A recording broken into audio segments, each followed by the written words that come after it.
हमारे नए army chief general Asim Munir, आप सब जानते हैं कि उन्होंने 29 नवंबर को अपने ओहदे का हल्फ उठाया और आजकल वो अपने पहले बैरूनी दौरे पे हैं।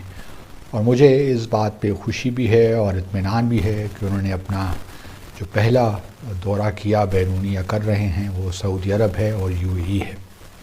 बहुत से लोगों को इससे इख्तिलाफ हो सकता है, लेकिन मैं ये समझता हूँ और जो थोड़ा बहुत मेरा तजुर्बा है और मेरी नाक़िस राय में, हमारी शुरू से कवायद या कोशिश यही रही है लड़ाई रुके, इसलिए न हमने बंदूक भेजा, न बारूद भेजा, न कुछ भेजा, बट हमेशा से कहते हैं it's not era of war. Peace और सीज फायर की बात इंडिया एक ऐसा कंट्री जो शुरू से कर रहा है। हमने यूएन की बात करें, कहीं की भी बात करें, कहीं हमने ऐसी कोई काम नहीं किया जिससे लड़ाई बढ़े। हमने हमेशा वही काम किया जिससे लड़ाई घटे। अगर अब दुनिया में कंसेंसस बनाने की बात हो, दुनिया में बातचीत करने की बात हो, ये सब सारा हमने किया।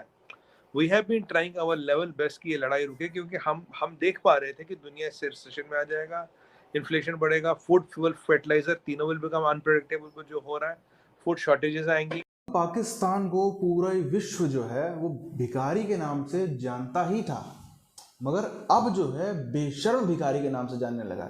क्यों? उसकी वजह है, पहले किसी देश में इनका प्राइम मिनिस्टर जाएगा, जबकि पहले क्या होता है यूजुअली डिप्लोमेट जाता है, मगर नहीं, पहले सबसे पहले इनका प्राइम मिनिस्टर जाएगा, लात खा के वापस आएगा बेइज्जती करा के अपनी। फिर इनका जो है विदेश मंत्री जाएगा, बिलावल भुट्टो जरदारी, लात खा करके बेइज्जती करा के आएगा। फिर जो इनकी उप विदेश मंत्री हैं हिना रब्बानी खार, वो जाएंगी। तब हमने पता नहीं कैसा है, थोड़ी बहुत भीख मिल भी जाती तब। और सब जब हो जाता है उसके बाद आखिरी में आर्मी चीफ जो नए नए आए हैं आसिम मुनीर, फिर वो भी जाते हैं। अभी वो भी दौरों पे निकले हैं, अरब देश, सऊदी अरब गए, यूएई गए, और जगहों पे जा रहे हैं, सब जगह भीख मांगते फिर रहे हैं। एक दुनिया ही परेशान हो गई है। ये तो नए नए रूप लेके आते हैं भिखारी। ये सही उन्होंने कदम उठाया है।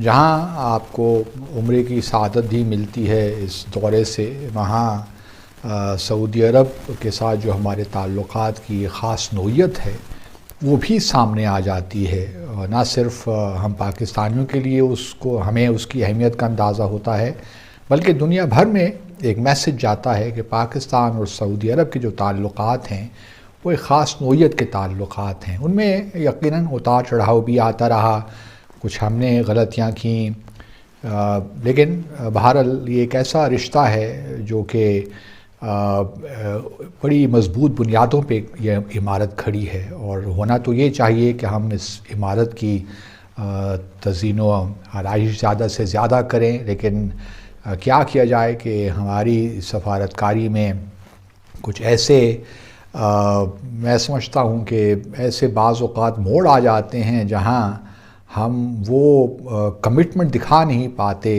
सऊदी अरब के साथ अपने ताल्लुक़ात की। ये भी नहीं हो सकता कि आप यूनिलैटरल ही ये वन साइडेड रिलेशनशिप हो, क्योंकि वन साइडेड रिलेशनशिप जब होता है तो फिर वो ज़्यादा देर पा नहीं होता। लेकिन अच्छी बात यह है कि पाकिस्तान और सऊदी अरब के जो ताल्लुक़ात हैं, दोनों ममालिक ने हमेशा इस बात की ख्वाहिश का इजहार किया है और हमेशा हमारी कमिटमेंट रही है इस रिलेशनशिप को लेकर।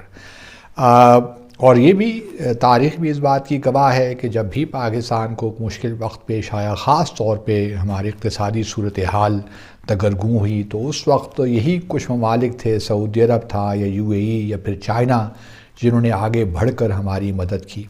दूसरे ममालिक भी आगे बढ़े, लेकिन हमें जो हमारी जो नज़र आता है अपनी इर्द गिर्द जब हम देखते हैं तो यही तीन ममालिक हैं जो हमारे साथ, ख़ास तौर पे सऊदी अरब और चाइना का ज़िक्र मैं करना चाहूँगा, ये हमारे साथ खड़े रहते हैं। गो कि हमें इमदाद तो बहुत से ममालिक से मिलती है, हमारी तिजारत भी बहुत से ममालिक के साथ है और इन्वेस्टमेंट्स भी मुख्तलिफ़ सोर्सेज से आती रहती है। ख़ास तौर पे अमेरिका भी एक बड़ा अहम मुल्क है, उसके साथ भी जो हमारे ताल्लुक़ात की नोयत है उसमें उतार चढ़ाव बहुत ही आते रहे। लेकिन जहाँ तक अमेरिका और पाकिस्तान के ताल्लुक़ात की बात है तो मैं तो इस नतीजे पे पहुँच चुका हूँ कि हमारी अब जो एक स्ट्रेटिजिक पार्टनरशिप है वो नहीं हो सकती।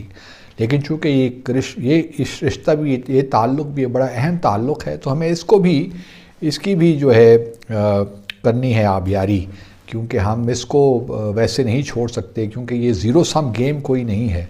कुछ ममालिक के साथ बहुत आपके अच्छे ताल्लुकात होंगे, कुछ के साथ एक वर्किंग काइंड ऑफ रिलेशनशिप होगी, आप उन रिलेशनशिप को मैनेज करेंगे। लेकिन ये हमने देखा है कि अमेरिका ने बारहा दफ़ा पाकिस्तान में मुदाखलत भी की, और फिर जो उनके ताल्लुकात की नोयत है भारत के साथ वो भी किसी से ढकी छुपी नहीं है, उसकी एक ख़ास नोयत है। और फिर ये भी अपनी जगह एक हकीकत है कि अमेरिका नहीं चाहता कि पाकिस्तान और चीन के ताल्लुकात मज़ीद आगे बढ़ें। वो चाहता है कि इनमें कुछ प्रॉब्लम्स क्रिएट हों, कुछ डाइवर्जेंसेस आएँ, सी पैक आगे ना बढ़े। तो हम बहुत सी चीज़ें देख रहे हैं जिनके ताने बाने जो हैं वो अमेरिका में मिलते हैं या कहीं भारत से जाकर मिलते हैं। हम देख रहे थे, पर अभी देखिए ये लड़ाई जो है ना अर्जु जी, ये रशिया यूक्रेन की लड़ाई है नहीं। तो यूक्रेन तो इंटरफेस है, पीछे सारा नेटो और पूरा वेस्ट की ताकत है। अभी देखिए पीछे जो बाइडेन साहब कह रहे थे कि $47 बिलियन का एड देंगे। अब $47 बिलियन तो बहुत होते हैं ना उसके व्लादिमीर ज़ेलेंस्की को। अगर वो $47 बिलियन का एड मिल गया, मतलब एक तरफ तो आप कह रहे हैं कि आप एक्सटिंग्विशर लेके जाइए और लड़ाई बुझाइए, और दूसरी तरफ लोग आग में घी डाल रहे हैं, आग में पेट्रोल भी डाल रहे हैं, डीजल भी डाल रहे हैं। ये बहुत से लोग को सूट करता है कि पैसा निकले लगे। अब जैसे मैं आपको बताऊं, $1.7 ट्रिलियन ट्रेजरी से मांगना कोई आसान चीज नहीं, बहुत बड़ा पैसा होता है। जो बाइडेन साहब ने बोल दिया यार थोड़े बहुत पैसे दे दो, खर्चा वर्चा नहीं चल रहा। अब $1.7 ट्रिलियन में होगा क्या? 47 बिलियन मिलेंगे ज़ेलेंस्की को। अगर 47 मिलियन मिलेंगे ज़ेलेंस्की को, ज़ेलेंस्की क्या करेगा? ज़ेलेंस्की हथियार खरीदेगा। हथियार खरीदेगा तो हथियारों का डोमिनेंस किसका है? डेमोक्रेट्स का है। इतने सपोर्ट के बाद भी Zelensky has not been able to deliver तो कर नहीं पाया। पुतिन को घुटनों पे ला नहीं पाया। आपने पुतिन को सूट से निकाला, पुतिन तब भी खड़ा है। आज हकीकत ये है, पुतिन के पास 20 से 25% टेरिटरी तो है यूक्रेन की। और जो पीछे उसने ज़ेलेंस्की ने फोन किया था मोदी जी को कि सर हमें बचा लो, और फिर वो ट्विटर पे भी डाला था। और उसकी अगर आप शर्तों को देखें, उसमें एक शर्त ये भी है कि ये रशिया पूरी टेरिटरी वापस करेगा। रशिया ने किसकी टेरिटरी आज तक वापस की? किसी की नहीं की। और रशिया हमें हर जाना देगा, सुनिएगा, रशिया हमें हर जाना देगा कि जी रशिया यूक्रेन क्लेम कर रहा है कि कोई वेस्ट ने उसे नया हथियार दिया जिससे 400 रूसी सिपाही मर गए और कुछ 100 घायल हैं। रशिया ने पहली बार पूरी जंग में एक माना कि हाँ हमारे 63 लोग मरे हैं और कुछ घायल हैं, जबकि रशिया कभी कैजुअल्टी इतने आराम से मानता नहीं है। अब ये देखिए, अब मुझे पता नहीं नंबर कौन सा सही है, 400 या 63 है। अगर मैं यही मान लीजिए कुछ बीच का नंबर ले लेते, 100-200 सिपाही मरे, 100-200 घायल है। ये जो टूल किट गैंग है, ये आरोप वो लगाती है, अगर आप कोई भी इकोनॉमिक पैरामीटर देखें, कोई भी डाटा उठा के देखें ग्राउंड पे, ऐसा आपको कुछ भी नहीं मिलेगा। अगर ये देखें, मैं तो यही कहता हूँ, मैं कहता हूँ यार यहाँ कुछ लोग बातें करते हैं इस्लाम की, मैं कहता यार तुम्हें इस्लाम के MBA से ज्यादा समझ आता है। अब Saudi is the land of holy prophet, Saudi is the land of Mecca, तो आपको क्या इस्लाम उनसे ज्यादा समझ आता है क्या? अगर इसकी इंटेंशन है लड़ाई रोकने की, he should have not attacked Russians at such a big scale. मतलब तुम फिर ज़ेलेंस्की क्या कर रहा है? रशियंस के अगेंस्ट अमेरिकन और बाकी जो वेस्ट के वेपन है वो टेस्ट कर रहा है। तो ऐसा आदमी कहता मुझे पीस भी चाहिए और मैं नए वेपन भी टेस्ट करूंगा, मैं हथियार भी लूंगा और मोदी जी मुझे बचा भी लो। मतलब तुम काहे समझते हो भैया? ज्यादा सुरते हो क्या तुम?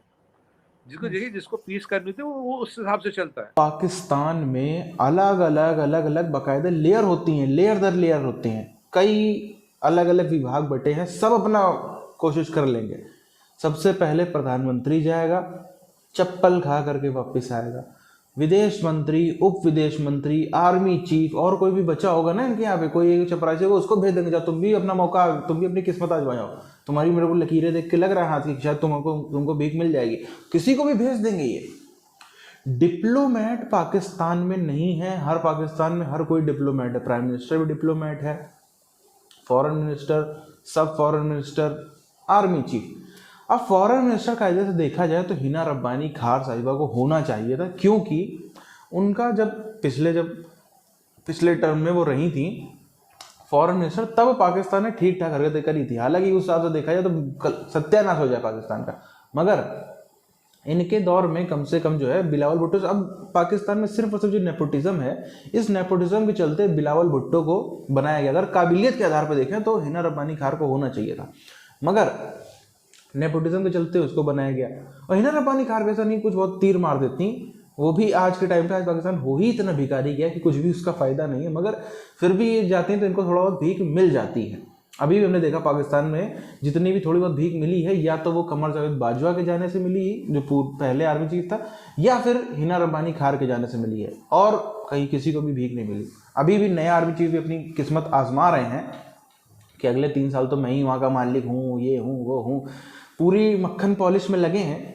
दरवाज़ा बंद होता होगा जब मीटिंग का, तो बाकायदा सऊदी बादशाह के पैर पे गिर जाते होंगे शायद कि प्लीज़ सरकार आप ही हमारे सब कुछ हो, हमारे मसीहा हो, प्लीज़ हमको थोड़ा सा दान दक्षिणा जो है हमें मुंह पे नोट फेंक के मार दो, वो भी बटोर लेंगे।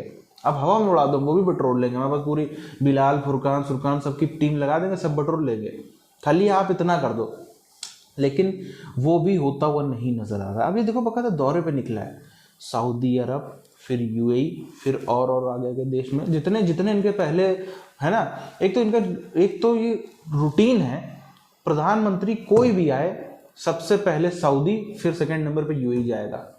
आर्मी चीफ कोई भी नया आए सबसे पहले सऊदी, सेकंड नंबर पे यूएई जाएगा। ये इधर से शायद चालू करते हैं, इनको शुभ लगता है या पता नहीं क्या है, इधर से ये लोग चालू करते हैं। हर बार जैसे अभी आप देख लो शहबाज शरीफ के टर्न में वहीं से शुरुआत करी थी, सऊदी ने एक बार लात मारी तो सब लात मारते चले गए, सबने इनको। अभी इसके खैर रिजल्ट तो नहीं निकल के आए हैं। अगर भीख मिल जाएगी तो उसकी खबरें आएंगी, अगर कोई खबर नहीं आई है इसका मतलब भीख नहीं मिली। क्योंकि जैसे नेताओं को इनके भीख नहीं मिलती तो मीडिया खूब चलाता है, इमरान के सपोर्टर जो पत्रकार है वो खूब चलाते हैं, देखो देखो वहां से बेइज्जत करा के आ गए।